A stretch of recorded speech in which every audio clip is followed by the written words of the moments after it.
To Pete and Hannah's Watch List. I'm your host, Pete Mitchell. I'm here with my great co-host, Hannah. Hello, people. Hannah, we're here today for AFI Top 100 Revisited. Yes, 10-year anniversary edition. that's correct. But before we begin, let us tell the viewers and the listeners what they should do. Pretty please, leave a like and subscribe to our channels. Leave a comment down below of any of your feedback, good or bad. You know, let's have a discussion down in the comments below. Hit the notification button and you'll get great content like this one, including We Interrupt Regular Programming, our TV podcast, What's Next, our movie podcast, movie news, which we cover all the news in pop culture, and then AFI Top 100. Yeah. Also, we do Blockbuster, where we play each other in a game to the death, and Championship Belt Holder, where we name our favourite movies of each year in cinema history, plus movie reviews and previews. And such. Let's get on to today's show, Hen, and today is movie number 69 of the AFI Top 100, and it is Tootsie. Tootsie. We watched it on Foxtel, which is a cable television Service in Australia. Yeah. You can get it on Apple TV. Yep. There's a DVD out there. There's a Blu-ray as well. Yeah. 40th anniversary. Have you seen this movie before? No, I've never seen it. I have, and I enjoyed watching it again. Yeah. Elevator pitch. Out of work actor, sick of disappointment, goes on an audition as a woman and gets a job. Yeah. Maker studio is Columbia, and it was released on December 17th, 1982. Okay, Hen. Yes. Some movies from Columbia in 1982. All right, tell me all about it. Death Wish, Okay. Silent Rage, Wrong is Right, Annie, Oh, okay. Monty Python Live at the Hollywood Bowl, Tempest, The Missionary, Piranha 2, which is directed by James Cameron, Yes. which is taking his name off it, Gandhi, which ended up being Best Picture winner, Yeah. The Toy, which is a movie how a white rich guy hires a black guy as a friend for his son, and the toy, it's called The Toy, and he's and the toy is played by Richard Pryor. And then Tootsie. So that's Columbia. Not a bad year. Not a bad year. Yeah. Oh, those first couple names sound like, you know, my stage name on the wrestling set. Like, I don't think they don't sound like movies. Like, Death Wish is it's a pretty good movie. okay. Like, I don't know what to tell you. Okay, so this movie had a $22 million budget. Yeah. It was based on a play by Don McGuire, and it had big turnover in like people like Robert Evans, who's the famed producer of Godfather. Yes. Also produced Chinatown. He was the head of Paramount Studios. Yeah, he had this. Then Dustin Hoffman got attached to star, and then he wanted it his way, so Robert Evans pulled out. Okay. And Hal Ashby was a producer on this movie, and like all these different people. So, but Dustin Hoffman, once he had the juice with like coming off the Best Actor award for Kramer versus Kramer. Yes. He got this movie made. Brought Sidney Pollack on. Brought Larry Gelbart to rewrite the script. Larry Gelbart, famous for bringing MASH to TV. Like, yeah. Okay. Unbelievable. Long run. Yeah. Long. Sorry about that. So Dustin Hoffman sort of was like in charge of this movie. Yeah, of course. So while on this movie, the crew would never give Dustin Hoffman any bad news. Yeah. Unless he was dressed in drag. Okay, because he was much nicer as a woman. Oh, of course. Aren't we all? You know. So the director of this movie is Sidney Pollack. Now Sidney Pollack, great collaborator with Robert Redford. Did 3 Days of Condor. He was great friends with Stanley Kubrick. Yeah. He did Out of Africa, which he won Best Director and won Best Picture for. The Firm with Tom Cruise. He did the remake of Sabrina. He also did acting as well. He acted in this movie at the behest of Dustin Hoffman, but he was also acting in his friend's movie, Stanley Kubrick, Eyes Wide Shut. He was in that movie as the Doctor. Yes. Yeah. What a joyful experience that movie is. Okay, so actors in this movie. We've got Dustin Hoffman. Yes. This movie was originally offered to Michael Caine, Peter Sellers, Dudley Moore. Really? Chevy Chase auditioned for this movie. Really? But Dustin Hoffman, he had the juice. Yeah. So he'd come off like Hoo-ha, being in yeah, the kind of thing. Best Picture of Midnight Cowboy, Kramer vs. Kramer. Yeah, He ended up okay. winning for Kramer vs. Kramer. He also won for Main Man. But my two favourite Dustin Hoffman movies are Hook. We played Captain James Of Hook. course. The eyebrows. Come back to the eyebrows. And where he played Mumbles in Dick Tracy. Oh, okay. Yeah, Great. I love those movies. Yeah. I love those movies. Jessica Lange, she played Julie in this movie. She also was nominated for Frances in the same year, where she played an actress that, famous actress that got hospitalised in a mental asylum. Oh, so she So she got nominated for that. Now, she's acting like actresses. yeah, and so she ended up winning for this in Best Supporting, but she also Really? won for a movie called Blue Sky. And Yeah. so she's, well-known actor. She's been in Wow. the American Horror Story movies Yeah. recently. Terry Garr, who was also nominated for this movie. She's been in heaps of movies. My favourite Terry Garr performance was the estranged wife in Let It Ride. Yes. The great Bill Murray was in this movie. So Bill Murray didn't want his name on the title because he'd been in like Meatballs and he'd been in Caddyshack. So he didn't want it to throw off people by him being in the movie. Yes. And so this was like his first like serious role. It's When like he was sort of he's the dipping snide. his Yeah. toe in, Yeah. and he was like, Yeah. Great, love Bill Murray. Ghostbusters, Groundhog Day, what a legend. Gina Davis. This Yeah. is her first ever movie role. Wow. She Love used Gina. Dustin Hoffman as like a Like a mentor. mentor. Yeah. Yes, a mentor. Like she's won a Academy Award for Accidental Tourist. She was in A League of Their Own. Mm-hmm. She also started in a movie called Hero with Dustin Hoffman, where he played an unlucky hero. Oh. And started in the movie with Andy Garcia. So that was a movie in 1992. Wow. It's not a bad movie. Okay, so the reaction to the film at the time. Yes. This movie was a big box office success. Really? Made Yeah. $244 million. Yeah. It was the highest grossing movie, overtook Close Encounters of the Third Kind for Columbia. Really? Yeah, it was really successful. Critics loved it. They really did. Like, Yeah. they said it was like a throwback to like old times, like Some Like It Hot and all that stuff like that. Yeah, something like a hot. Very influenced. Praise Dustin Hoffman, Jessica Lange won on Best Supporting Actor, but this movie was nominated for 10 awards. Yeah, wow. Yeah, including Best Picture and Best Director, and Best Song, Best Screenplay, Best Actor for Dustin Hoffman. Yeah, you don't see that Yeah, for and a Terry Garr. comedy. Yeah. Yeah, really. Reaction to this movie recently: Rotten Tomatoes 91, Letterboxd 3.7, IMDb 7.4. So not the highest. That Scott Tobias of The Guardian looked at this movie at its 40th anniversary, and he said this movie, they don't make these movies anymore. They cannot. It's a revival of a lost art form, and that art form was those slapstick comedy. Well, the absurd idea. Fish out of water. Yeah. Yeah. And with that great turn in the third act. Yeah.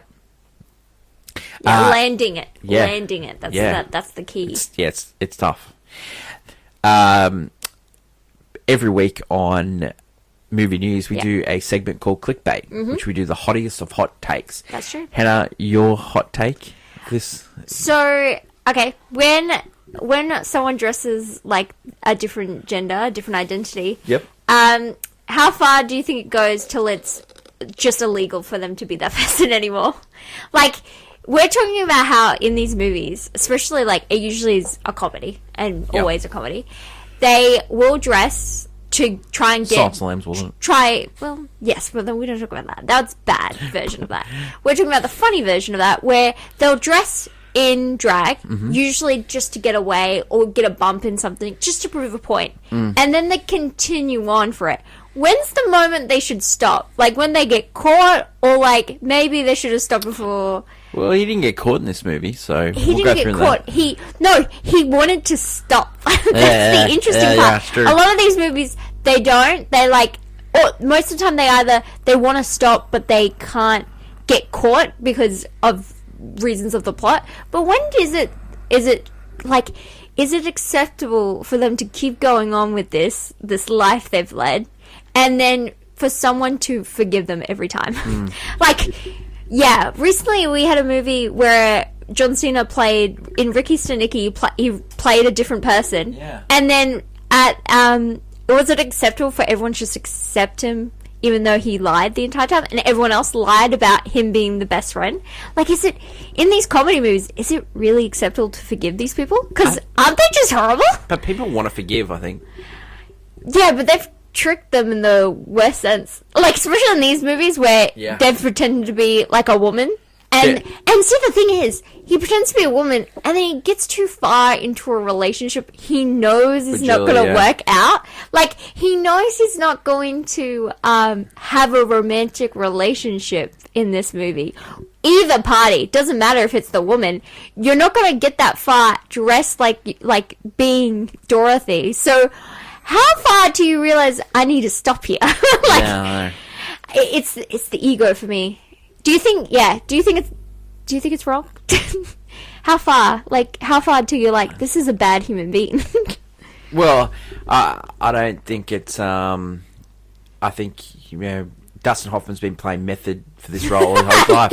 He's a terrible human being. He's a terrible human being. Doing the research for this movie, like, oh man, some of the quotes in articles about this movie that Dustin Hoffman gives, like he was working on Kramer versus Kramer, and then he realised he needed to do this movie because he was pretending to be the mum in the relationship, and and then the first day when he was dressed as Dorothy, he goes home and apologises to his wife for the life that she had to live. That's so egotistical. Oh my god, this guy is woe is me. Yeah, woe is me. Yeah. It's just, I feel like these characters never get the comeuppance they probably deserve. my hot take, it's probably not the hottest of hot takes, but this movie walked so Mrs. Doubtfire could run. Mrs. Doubtfire. You could say there's some other movies behind that started the. Yeah, well, those movies it was a trot, and then this movie walked and. This movie really did. Okay, I see what you're saying. Yeah. But Mrs. Doubtfire is just a better version of this movie, I think. Yeah, but I feel Mrs. Doubtfire, he gets away with it. Like, he gets away with it in this movie. Yeah, he gets his play. He gets his money. He didn't get anything taken away from him. Yeah, you're not wrong. In Mrs. Doubtfire, he loses his kids for a bit. Yeah, but he loses it because he's a bad father, not because he's a bad woman. At the end of he loses. And then she comes around. Great Sally Field in that movie. I love Mrs. Doubtfire. People of my age, they love Mrs. Doubtfire. No, Mrs. They Doubtfire love Mrs. Doubtfire. It's a millennial classic. It is a very good movie. I don't know what she said, but okay. Mrs. Doubtfire, I will say Mrs. Doubtfire, in the trope of men dressing up as women, even though we eventually get a movie like White Chicks, the trope of... Also a great millennial classic. I think Mrs. Doubtfire is probably the best, probably version that's suitable to all palates. Yeah. In the sense that it's not... He doesn't pursue a romantic relationship while in the suit. But another thing... Positive, because too many of them do. But another thing in this, in the Mrs. Doubtfire thing, is you get the scene of him becoming the woman. Yeah, this one, it's just instant. It's just straight away, Which does play. I think it's funny. It does play. It does play, but that's one of the best scenes of the movie when his brother is, oh yeah, matchmaker, make me a match. I just, Harvey Feinstein in that movie is just very good. Yeah, you're saying, Mrs. Doubtfire's the best version of probably a man dressing up in drag. And then when he ruins his face in that movie, then he has to go, oh brother, come in here. It's just really good. Oh dear. That's Hottie Hot Takes. Don't forget Thursday's clickbait. This week we did our top 3 movies each of 2024 so far. Let's get on to Pete and Hannah's review. We'll start off with a scene breakdown. So we get a montage. Love when a movie starts with a montage. Yeah, of course. You get Michael Dorsey being an acting teacher, going on auditions, working in a restaurant, all the acting you get the tropes. You get the feel of his character, he's kind of the hot, he knows everything. The director knows nothing. He's the best at what he does. And then you get his surprise birthday party, which his friend played by Bill Murray. He gets it, and then he goes around and he acts acts like such a He's working dirtbag. the room in Yeah, a way just- of like trying to get you should be, numbers. you should be an actor. You know, Yeah. have you ever thought about being an actor? Like, just and trying to get in. Yeah, it's like, and God, then calm down. Terry Garr is going on an audition and she can't get there, as in get to the emotional Place so he helps her out and then goes to the audition with the her. audition with her, and it doesn't work out. So then he goes to his agent, who he works out there's one of the characters in this soap that Terry Garr goes for. Sandy is her character name. Yeah. Is playing the role that he wanted to play on Broadway, and he's just giving it to his agent. Yeah. And then the agent goes, Michael, No one wants I got you a job as Tomato, and you said tomatoes don't stand. Because they don't. Yeah. And So he explains you're not getting the role because you're a pain to work with. And then Michael's response to this: tomatoes don't have legs. Yeah. He's basically being told, like, no one wants to ever work with him. Yeah. No one here, no one in Hollywood, no movies, stage, It's commercials. no one wants the guy. Sounds like Dustin. No Hoffman. one wants the guy. Yeah. And that's when. So the next scene, he's just walking down the street as a woman. as Dorothy Michaels. Wow. Yeah. It just happens. Yeah. Wowza.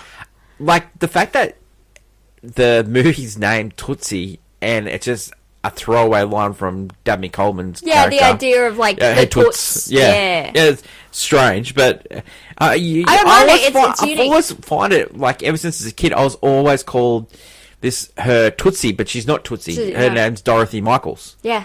So yeah, it's just strange. So Michael becomes a woman to get the part. The audition doesn't go well, and then he throws off and just goes Throws off the handle. yeah. And then you get Dabney Coleman, he was fantastic in this movie. He like recently passed away, but he says, I like her.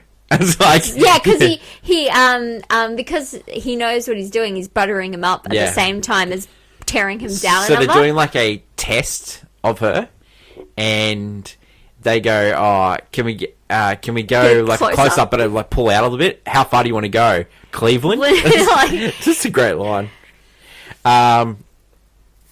So he gets a job, Michael. He goes home and talks to Bill Murray. Which they're looking for a woman in the job role. They're looking for like a strong, yeah, and he was thinking like muscular is what you're looking for, or like ugly or something, and it's a strange role that this guy gets. Like 100%. So, so he goes to the first day, and the notorious actor John Von Horn, played by George Gaines, who was Commodore LaSalle in the Police Academy movies. Yeah. He is a notorious like tongue kisser on the first day. Yeah, and he has to kiss him on set. So, but he, Dorothy Michaels, goes in and says, hits him on the head and says, "Good day to you, sir. Good day." And so they get into like a huge argument. So he gets a part, and then he goes. Yeah, he gets. Yeah. He goes to the Russian tea room and meets up with his agent. And he goes to, and he's just playing Dorothy for a bit. Plays Dorothy, and then it says it's Michael and his agent, played by the great Sidney Pollack. The way Dorothy's accent and his regular voice, it's just really great how he changes into the two. It's really funny. For me, it's actually really funny. The two highlights of this movie are Sidney Pollack and Bill Murray. I think they're just brilliant in this movie. Bill Murray just doing off little comments. Yeah, that's like, what he did. Bill Murray's whole stick in this whole movie was all improvised. Like, you can definitely tell. Yeah. But just Sidney Pollack is just so dry and so funny in this movie. And it works. It works. You know why? I find that Dustin Hoffman's character is similar to characters like Ross or like Ted that have the ego. You know, they're the main guy syndrome and energy, but you need to have that because when they get teared down, it's really funny to watch. Like, these guys go insane. Unbelievable. So when so Michael is like trying to try dresses on because he wants to go the first day and he wants to be in an Yeah, dress. he gets like a loan of $1,000 because he's like, well, you know, I got to dress something nice. So he goes over to his like friend's house, Sandy, and starts going to try and dress on, and then she goes, Michael, what are you doing? He goes, Sandy, I want you. And so they end up sleeping together, and then Sandy knows this is not going to work out. Like, he's hot. He's got his pants down. He's got no shirt on. He's got his underwear on. And he starts just walking towards her with his arms open. He's like, I want you. And it's like, you want to sleep with that? Yeah. It's one of those things where you question. So, on her first day, Dorothy, you know, they're saying, close up, not too close. So, like, just funny lines. Funny stuff. She meets Gina Davis. His character, who's like an actress on the show, who's sleeping with Julie's partner, which is played by Dabney Coleman. So Julie asked to run lines with Dorothy, and so Dorothy is all nervous and goes over to Bill Murray and goes, can you help me get first date ready? And, you know, like... and after they catch up and they have, like, talks and Dorothy learns a bit more about Julie. Dorothy / Michael remembers that he had a date with Sandy. He runs, and then they start talking about, I know you're cheating on me, Sandy, with this woman. This fat woman. That woman. Is she really fat? fat? She's talking about Dorothy. It's just, I find that really funny. There are a lot of comical moments between two, and it just works. He keeps forgetting, like, he places a date with Sandy all the time and then completely forgets she even exists. And then, like, so he's back at work, and then Sandy, like, talks to him and says, you know, that character's weak, you know, the person acting is weak, you know. So he starts changing lines, Michael, as Dorothy, and sort of plays a strong female character. You get this thing where you see the public start to really like the character. Yeah. And so that's why she keeps a job. So he goes to a party with Sandy, and Julie's there. And so Michael goes up to Julie and says the lines that Julie wants to hear. Yes. And then gets water thrown over him, so he knows that, you know. And this time, it's a good time to bring up the fact that Dustin Hoffman playing Michael, his eyebrows are way off. Yeah, look, Dustin Hoffman is pretty known for his eyebrows. They're like really bushy. They're like caterpillars on his face. Like, they're a prominent feature. And in this movie, I believe probably he had to shave them to play the role of Dorothy. Yeah, so they're like thin, weird things on his face that have no emotion, and it's really off-putting when you compare it to something like Hook, where his eyebrows are little hooks. Perfect. And he didn't need any makeup for that. He just did that himself. He just like put some mousse into his little eyebrows. So the next day, Michael, aka Dorothy, gets into a fight because he gets called Tootsie. And so at the end of this, Julie says, will you come away with me? Like me and my child and my father we want to hang out for the holiday for this and weekend. Then we get the first time we get I'm Waiting For You, which is I'm Waiting For You from the Tootsie movie. Yes. The Tootsie theme. And so corny, so 80s, so brilliant, you know, just perfect. And you get the great montage of them getting to know each other and the baby and so and then by the time Michael gets home from that thing, because, you know, Julie's dad's all over him. He has to... He goes to bed with Julie and he's got, like, hair rolls. He has a secret wig that is just for hair rollers. Yeah. Going to bed and makeup. Do you think it would hurt your skin with makeup? Oh, I have very sensitive. I have a mustache. So then Michael goes to his agent. I need out. I got to get out of this. I don't want to. You're getting more money. You're getting more money per episode. You know, they want you to stay for long term. You know. I don't want to play a woman for the rest of my life. And basically, it all turns because Dorothy makes a move on Julie. Julie says, "No, I'm not a lesbian." But Dorothy's like, "I'm not one either." Like, you know, I mean, you need to let my dad down. The dad comes. Dad proposes to Dorothy. Dorothy takes the ring as well. I'm thinking about it. Goes home, and then John Van Horn, the doctor, is there waiting for Dorothy and starts singing. And then basically tries to assault Yeah. her, basically. Yeah. And so it only takes Bill Murray to come in yeah, that they assaults stop. it, yeah. And then you get And then he makes jokes. He's like, rape is no laughing matter. Yeah, He's yeah. like, you don't know what could have happened to me tonight. It's like, and then you dude! and then you get Sandy coming in and just giving it to him because I've fallen in love with another woman.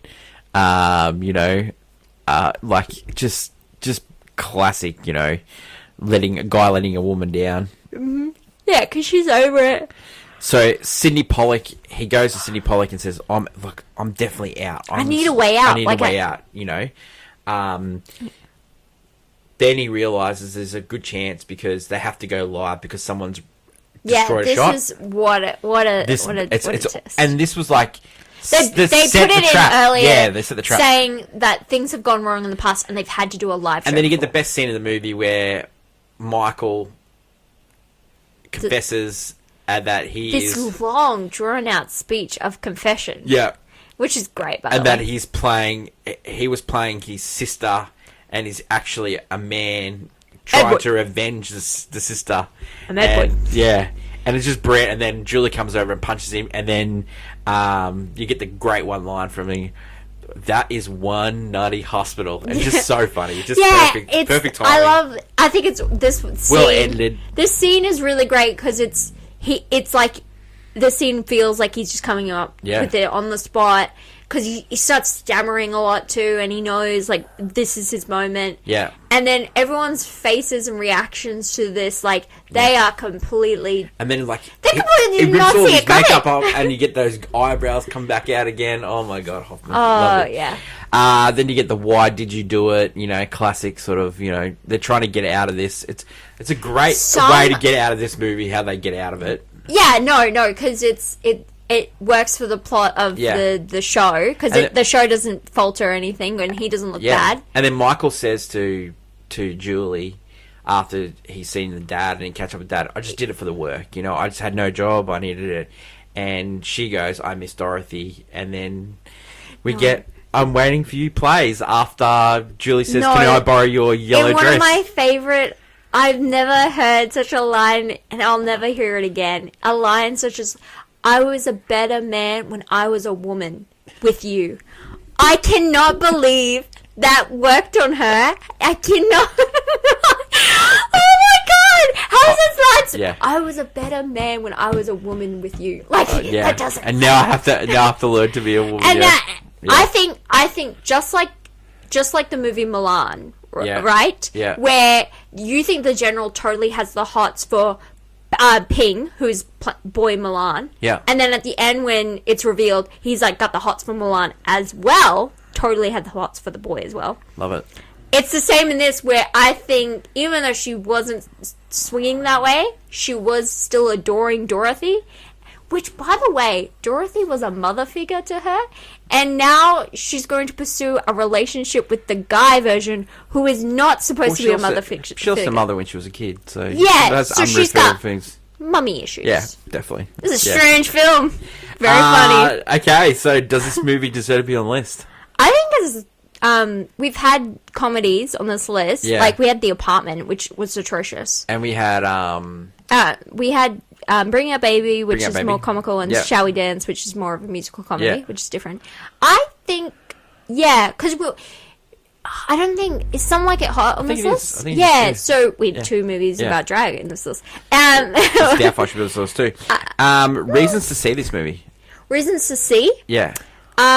It's very funny, actually. Yeah, it is. I know there's like you could argue like this stuff is not PC enough, but these movies are funny. Yeah, it's funny. It's a comedy, and comedies aren't supposed to be.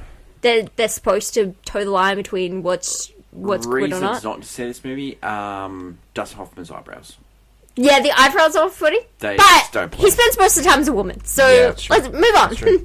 It's actually real funny. This movie. It was really nice to watch this after the two movies Yeah. we've just seen. Does It was this really nice. deserve to be high on the list? I think it's in its right spot. Yeah, 69. Yeah. Nice. That's a Nice funny one. number. Would you buy it on Blu-ray? You know what? I would. This is this is good. This is a good time movie. Would you watch this movie again? Yeah. I would. 100%. Rating for this movie, I always thought of this movie as a banger. I think it is too, because it's a comedy. Yeah. That's really funny. Yeah. That lands its third act really well. Dustin Hoffman is playing a true to form role. Like, he is a jerk. Yeah. And It's a notorious jerk. Yeah, and he's Yeah. fun to watch. Everyone else is doing really well. Yeah. All the side characters. Yeah, I enjoyed Plot's this funny. week. I enjoyed this Yeah. week. Yeah. It's just the lines of dialogue. Yeah. Yeah. Yeah. I am a better man being a woman. I love with it. you. The shock that you had on your face when the soap went down, the soap episode, like, it just, I'm so happy that I saw that look on your face, because you were so happy. He got away with everything. So It was happy. really fun to watch. That is it for today's show. Next week, movie number 68, Unforgiven. Clint Eastwood. Ooh. Yeah. Okay. Back to depressing. All right. He doesn't know pigeons in this We one. get Gene Hackman, though. Oh, yes. And we get Morgan Freeman.